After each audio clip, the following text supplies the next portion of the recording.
नमस्कार मंडळी, कसे आहात? बरे आहात ना? सर्वांना श्री स्वामी समर्थ.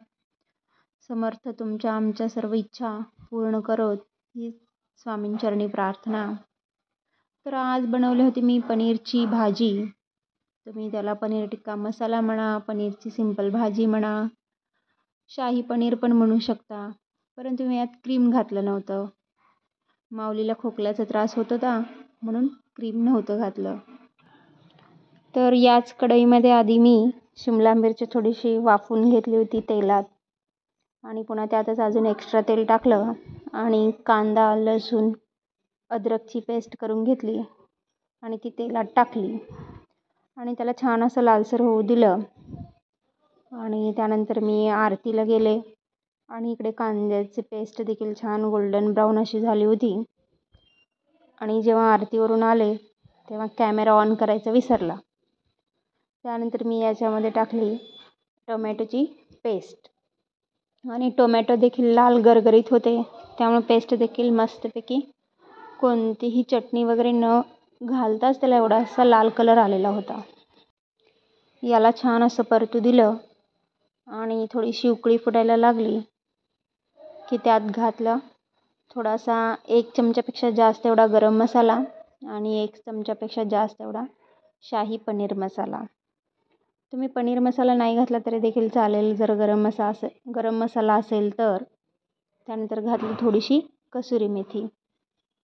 कधी कसुरी मेथी घालायची विसरायची नाही. नसेल तर चालेल, परंतु याच्याने थोडीशी टेस्ट अजून जरा जास्त येते. आणि काय झालं होतं माहीत नाही, अंधार पडत होता का भाजीला अचानक असा काळपट कलर दिसत होता, परंतु रिअलमध्ये तर तसा कलर आलेला नव्हता. भाजी छान अशी लालसर झाली होती. त्यानंतर सर्व भाजी झाल्यानंतर मी यात काश्मीरी लाल मिरची टाकली होती. मिरचीची जी काही पावडर असते ना ती, जेणेकरून त्याच्याने भाजी जास्त तिखटही होत नाही आणि भाजीला सुंदर असा कलर येतो. आणि मी जी शिमला मिरची भाजून घेतली होती तेलात, आणि ती मी यात टाकली, जेणेकरून त्याला वाफ यायला जास्त उशीर लागू नये. आणि मिस्टर ऑफिसला जाणार होते त्यामुळे मला जास्त गडबड होती. छान भाजी वाफत होती, तुम्ही पाहू शकता.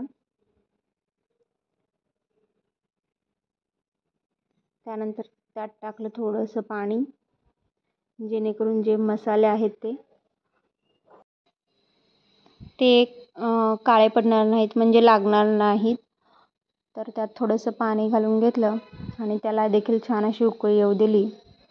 आणि इकडे पनीर स्वच्छ धुवून घेतलं आणि पनीरचे मोठे मोठे पीस कट करून घेतले. त्यानंतर ते पीस पनीरचे भाजीमध्ये टाकले.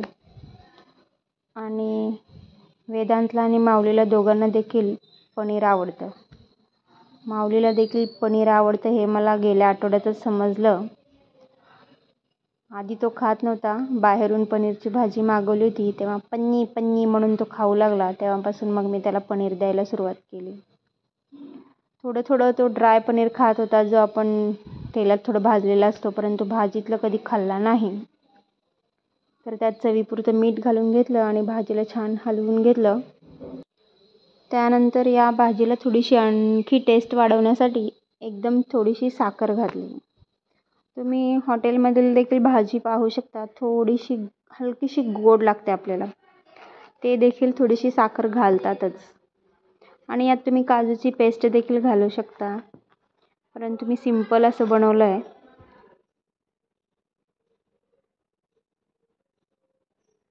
त्याच्यामुळं भाजीला आंबट आणि हलकासा कुठेतरी गोड आणि तिखट असा मस्त असा टेस्ट येतो. छान भाजीला उकळी आल्यानंतर माऊलीसाठी मी सप्पक पनीरची भाजी काढून घेतली आणि त्याच्यामध्ये छोट्या चमच्याने 2 ते 2.5 चमचे, एकदम छोट्या चमच्याने काश्मीरी लाल मिरची घालून घेतली. त्याच्यामुळे भाजीला एकदम असा लाल असा कलर येतो. आणि आमच्या इथं पावसाचं वातावरण झाल्यामुळं इतका अंधार आहे ना घरात, खिडक्या भरपूर असून देखील घरामध्ये अंधार आहे, कारण की आभाळ आल्यामुळं बाहेर देखील वातावरण खूप असं अंधार अंधारसारखंच झालेलं आहे. त्यानंतर तुम्ही माझी भाजी पाहू शकता. त्याला छान उकळी आल्यानंतर मस्त लाल अशी भाजी दिसत होती. आणि इकडे तवा ठेवून मस्त असे फुलके, तुम्ही म्हणू शकता रोटी करून घेतली. आणि कांदे चिरले, ककडी चिरली आणि वरून मीठ, लिंबू अशा पद्धतीने आज पनीर मसाल्याची भाजी, रोटी असा आमचा जेवणाचा बेत होता. तर तुम्हाला माझी पनीरची भाजी आवडली का? तुम्ही अशाच पद्धतीने करता का?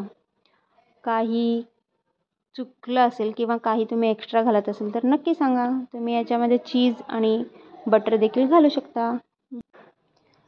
बाय. धन्यवाद.